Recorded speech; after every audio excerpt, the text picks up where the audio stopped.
بسم الله، اللهم صل وسلم وبارك على سيدنا محمد. ازيكم يا حبايبي؟ عاملين ايه؟ ويا رب دايما تكونوا بخير.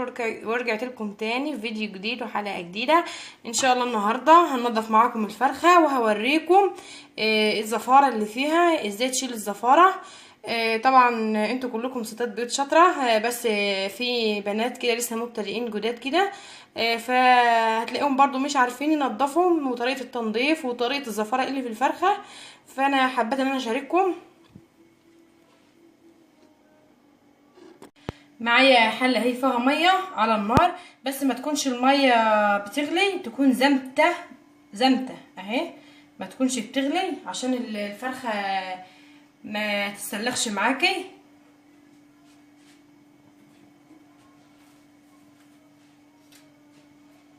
اول حاجه انا كده هحط الفرخه،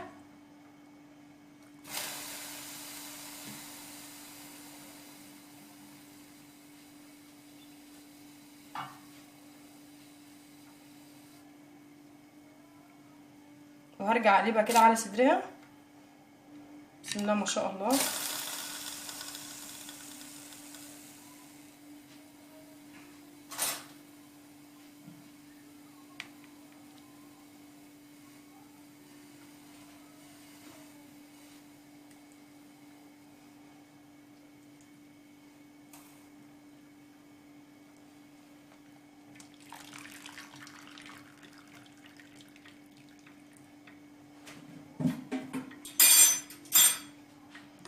طبعا انا اول حاجه هشيل الرجلين كده،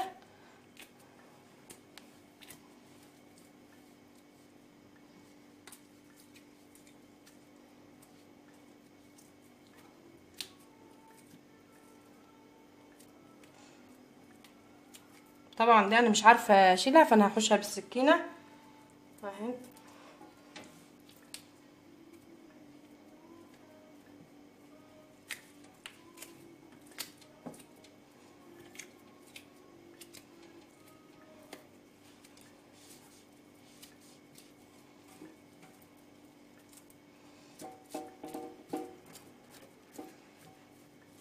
تنظيفها سهل جدا جدا، اسهل من تنظيف البط.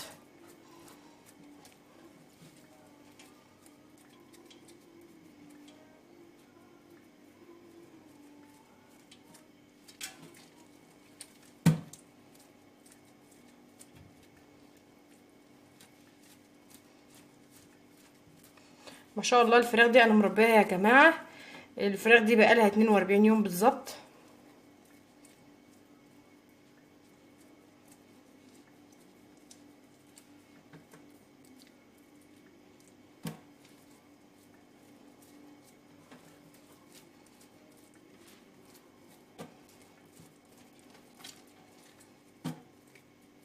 هنضفها بالطريقه دي بقى كلها ان شاء الله، وهرجع لكم تاني بعد ما اخلصها خالص. هي بتاخدش 5 دقايق بالظبط في تنظيفها. شايفين بقى انا هشعوطها، بس شلت بقى العين دي بتاعت البوتاجاز.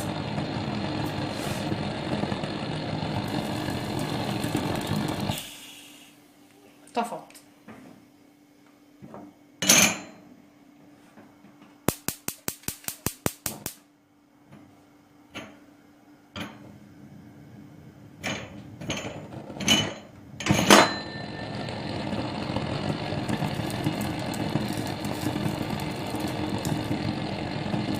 دي بقى عشان لو فيها اي شعر اللي هو الرفيع ده يتشعوط فيها يتحاش.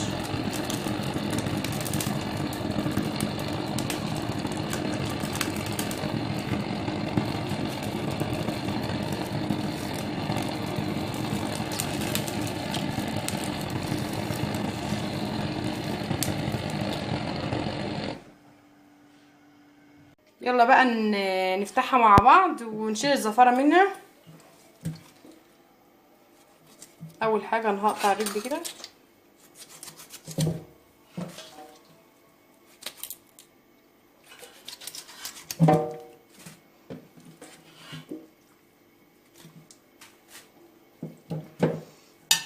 يا جماعه انا معزومه عند ام دارين على الفرخه دي. دخلت في الفيديو على طول، دخلت في الفيديو. طبعا هشيل الزفاره اللي هي في الجناحه دي زفاره، ضوافر دي زفاره.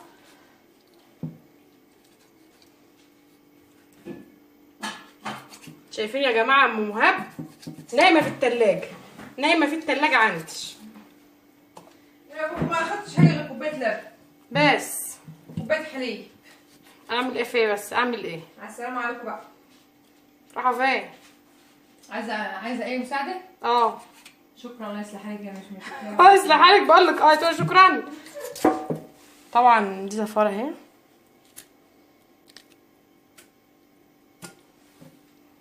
ودي زفاره اهي.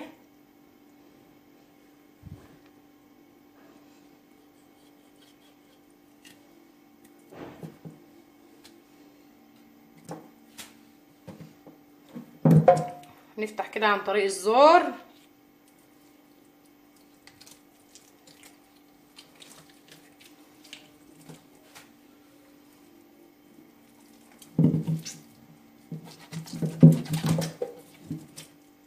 بسم الله ما شاء الله، حجم الفرخه كبير.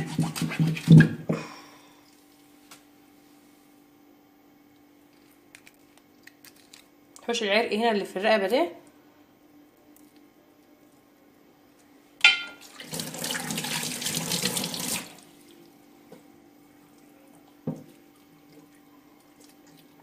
دي الحصلة بتاعت الفرخة يا جماعة اهي. طبعا اللي بيقرف يا جماعة ما يتفرجش على الفيديو.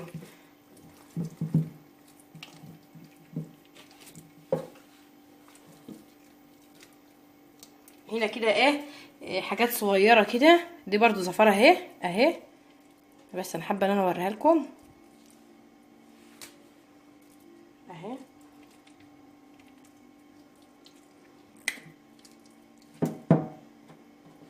اهي كلاكيع كده اهي صغيرة في الرقبة. دي زفارة برضو، شيليها.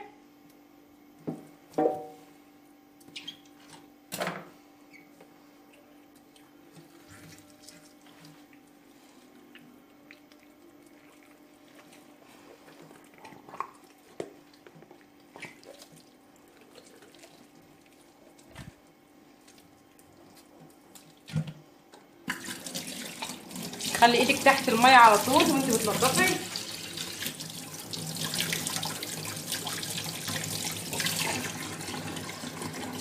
والبتاع اللي جوه اهي الفشه.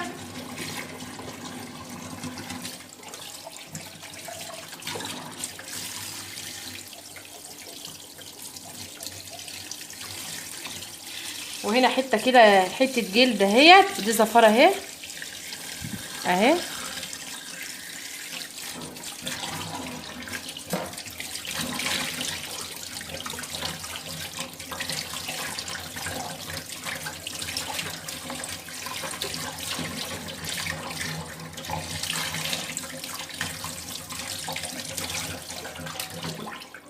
بصوا بقى يا جماعه الزفاره اهي برضو اهي.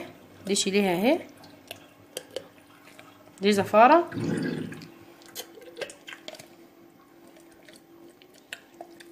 اهي، شايفين اهي. ده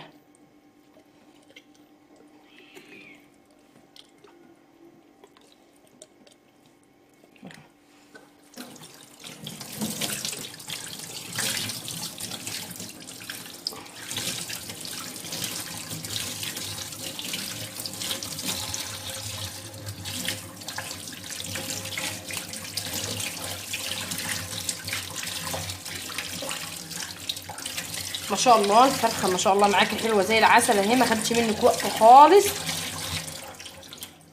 شلت الزفاره اللي فيها كلها اهو. ما شاء الله ما شاء الله جوه اهي.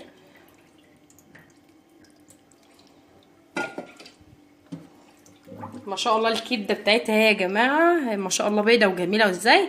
لان انا ما اديتش لهم علاج خالص غير ميه وسكر بس. بقالهم 42 يوم ما شاء الله ما اديتش لهم اي علاج خالص.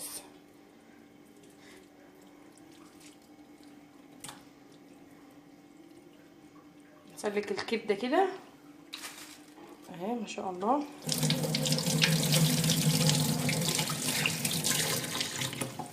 والقلب برضو نشيل الحته دي اهي، الكبده اهي،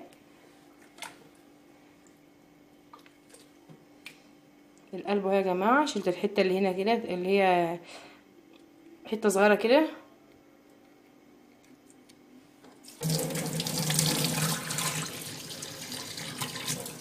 والقنص اهيت هشيل الجلد بتاع الدهن اسف، الدهن اللي عليها ده كله اهو. في ناس بتحب تسيب الدهن ده، احنا ما بنحبوش خالص اهو.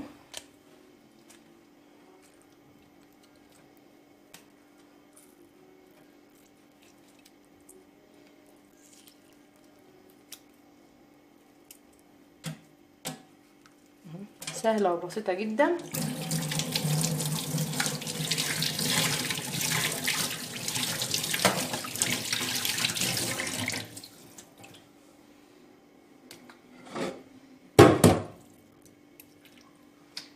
ما شاء الله الفرخه معايا اهي زي العسل، بسم الله ما شاء الله.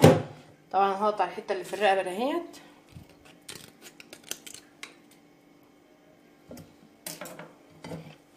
ما شاء الله عليها اهيت.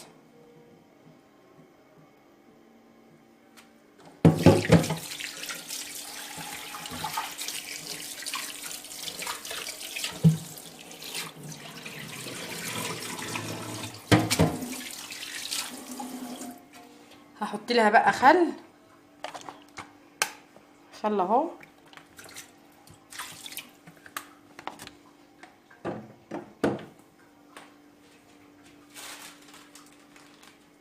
وهحط لها ملح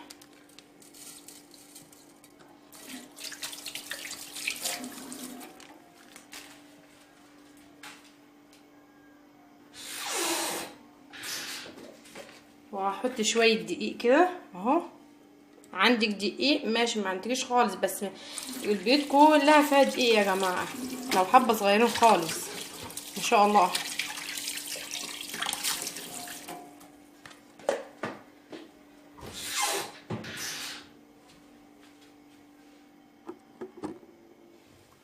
وهعصر عليها ليمونه.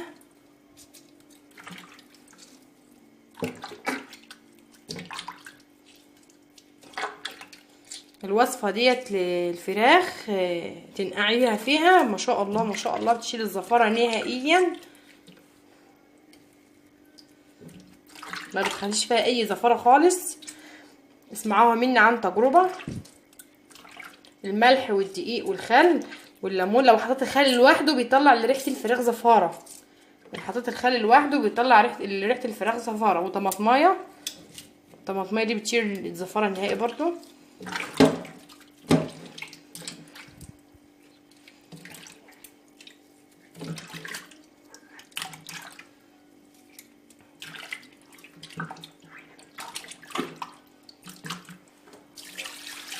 خلاص كده بقى انا هنقعها فيها تاخد لها يعني ساعه نص ساعه، وبعد كده هشيلها منها اهو.